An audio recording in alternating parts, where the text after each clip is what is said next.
गोस्वामी तुलसीदास जी चित्रकूट में रात का समय था, सोए हुए थे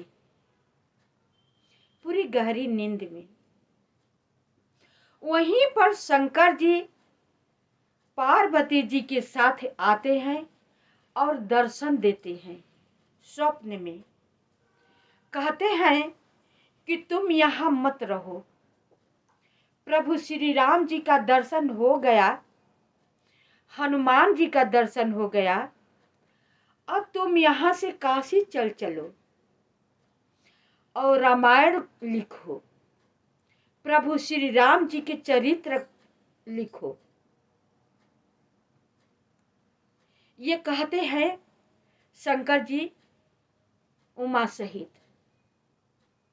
जब सुबह होता है, तुलसीदास जाग जाते हैं तो अपने स्वप्न पर विचार करने लगते हैं, लेकिन फिर भी विचार करने के बाद सोचते हैं कि ये तो स्वप्न था, मैं क्या लिखूंगा, क्या ग्रंथ लिखूंगा, मुझे तो कुछ आता है नहीं, प्रभु श्री राम जी के चरित्र मैं क्या लिखूंगा, ये कौन कह रहा था। छोड़िए हटाइए, ऐसा ही स्वप्न आता रहता है। ये सोचकर अपने फिर पूजा पाठ में, पूजा ध्यान में लग जाते हैं, रहने लगते हैं चित्रकूट में। एक हफ्ते के बाद फिर शंकर जी प्रत्यक्ष रूप में पार्वती जी के साथ दर्शन देते हैं तुलसीदास जी को। देखिए, जिसके बनने पर होता है ना, जिस पर प्रभु श्री राम जी असीम कृपा करते हैं ना, तो बनते बनते ही बनता चला जाता है, अब बिगड़ने का चांस नहीं रहता है। तो प्रभु शंकर जी पार्वती जी के साथ दर्शन देते हैं, कहते हैं कि तुम अब यहाँ से चलो काशी में। तो गोस्वामी तुलसीदास जी कहते हैं कि आप ही स्वप्न में कहे थे क्या कि काशी जी में चलो, प्रभु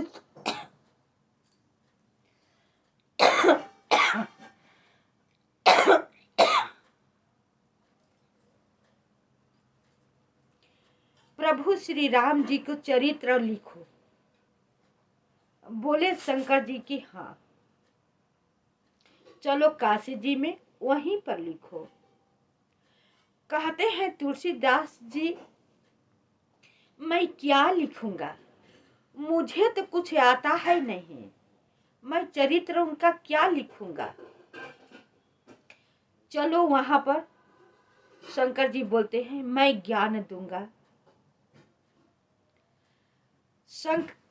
शंकर जितना कहकर अंतर ध्यान हो जाते हैं।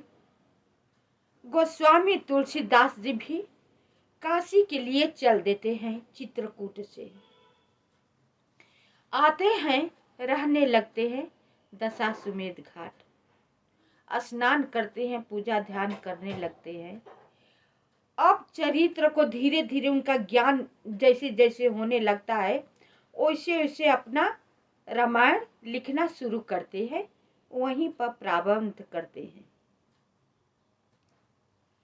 जब पूरी तरह से कथा लिख देते हैं तो उनके हर कामों में, जब पहले तो लिखना शुरू किए तो बहुत अड़चने आने लगी,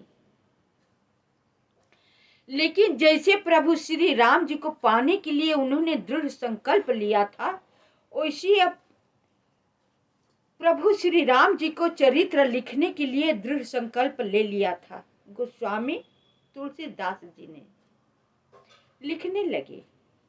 जब पूरी तरह से उन्होंने लिख लिया तो शंकर जी से उन्होंने पूछा कि अब मैंने तो जितना आया उतना तो लिख लिया, अब इस रामायण को मैं क्या करूं, क्या नाम रखूं,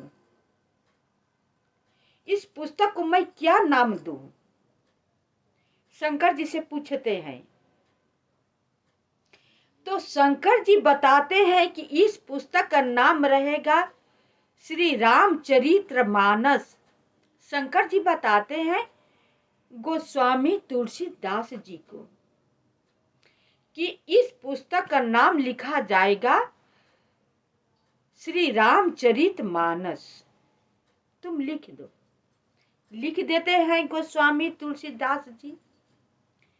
अब वही विश्वनाथ जी कहते हैं कि ले जाकर मेरे मंदिर में रख दो। जब ले जाकर रखते हैं मंदिर में तो वहां के सारे पुजारी बहुत विरोध किए, बहुत विरोध किए। तुलसीदास जी को इतना परेशान किए कि एक गोस्वामी तुलसीदास जी क्या करते, वो हार जाते थे। उन्हें बहुत संघर्ष करना पड़ा। इसी पर कहते हैं कि जहां सई को कसाई वहां एक का क्या बसाई। सारे पंडितों ने हमला कर दिया गोस्वामी तुलसीदास जी पर, लेकिन शंकर जी प्रेरणा दिए कि तुम अटल रहो, तुम्हारी ही जीत होगी।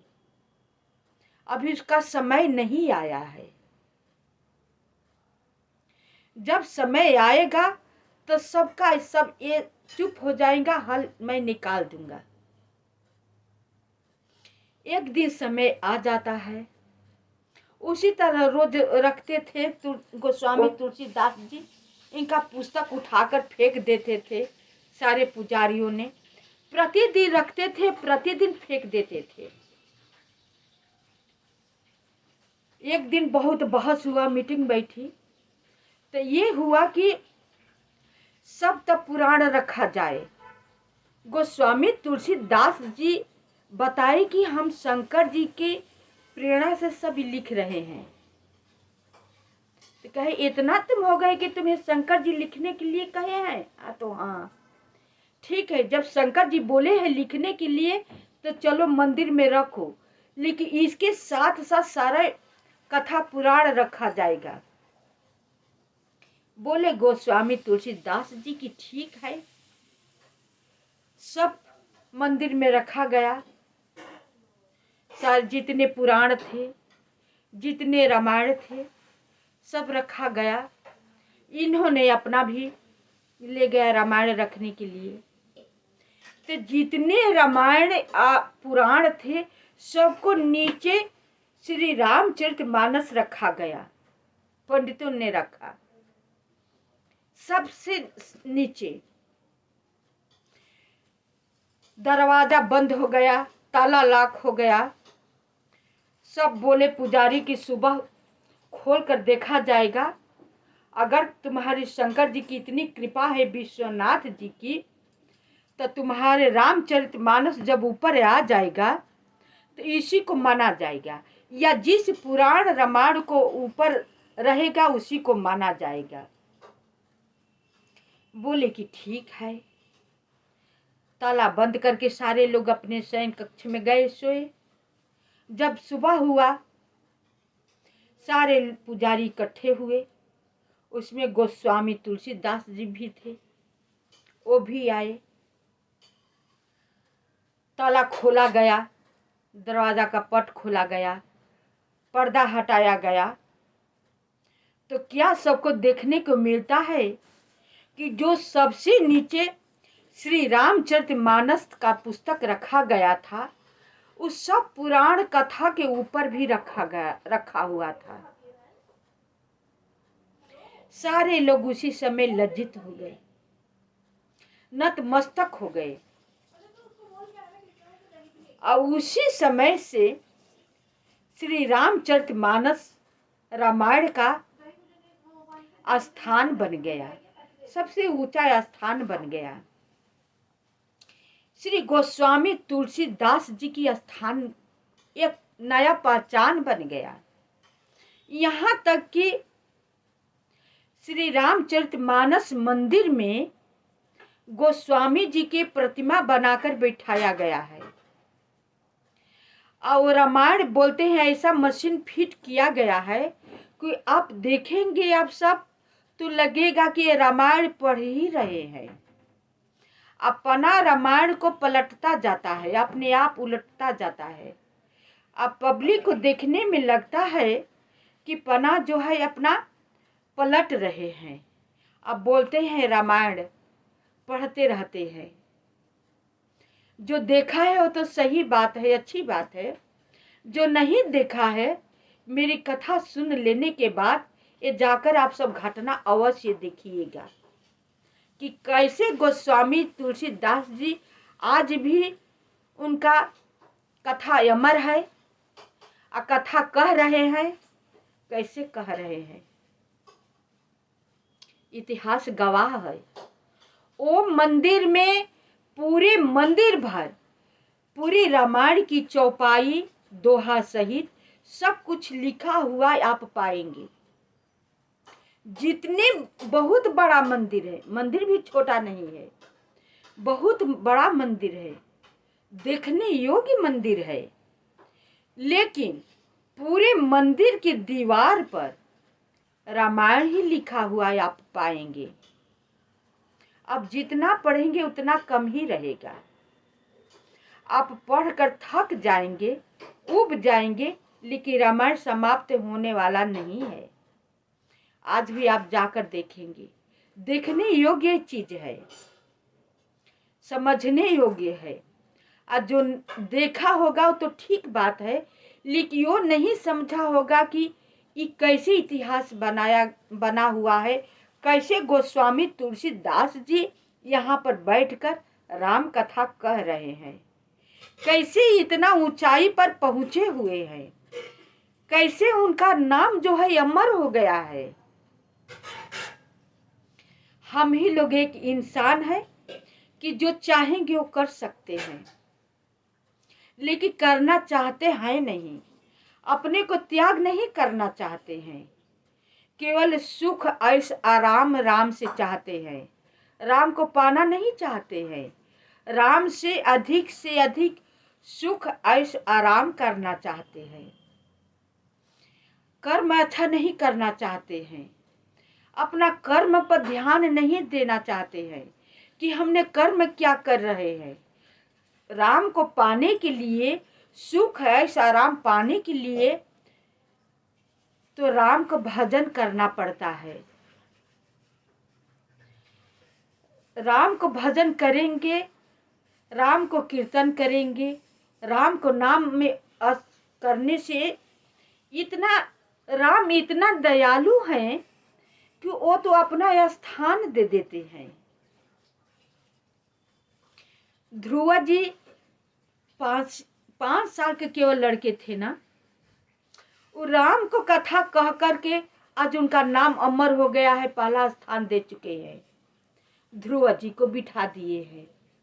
जो जो ने हृदय से राम को कथा गुणानुवाद किया है, उनको आप देखेंगे कि हम लोग उनका साधु संत लोग का पैर पकड़ते हैं। हम लोगों से अलग पैदा नहीं हुए हैं, लेकिन राम को कथा कह करके, राम का गुणानुवाद कर लेने से, राम को प्राप्त करके उन्होंने उन लोगों के राम जी अपना स्थान दे दिए हैं, मान सम्मान बढ़ाई दे चुके हैं। ये राम जी की असीम कृपा है। तो वो लोग ने राम जी को पाने के लिए बहुत संघर्ष किए हैं, तब ये सब मिला है, जो कि हम अपने लोग नहीं कर पा रहे हैं। केवल बैठे बैठे हर सुख सुविधा वैभव पाना चाहते हैं।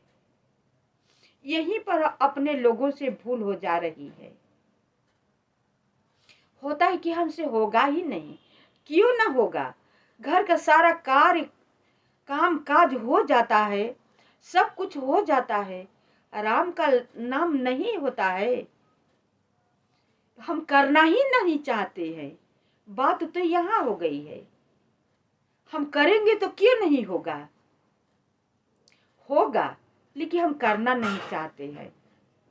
आप करके तो देखिए, आपको क्या नहीं मिलेगा। आपको जो मिलेगा आप सोचे नहीं होंगे।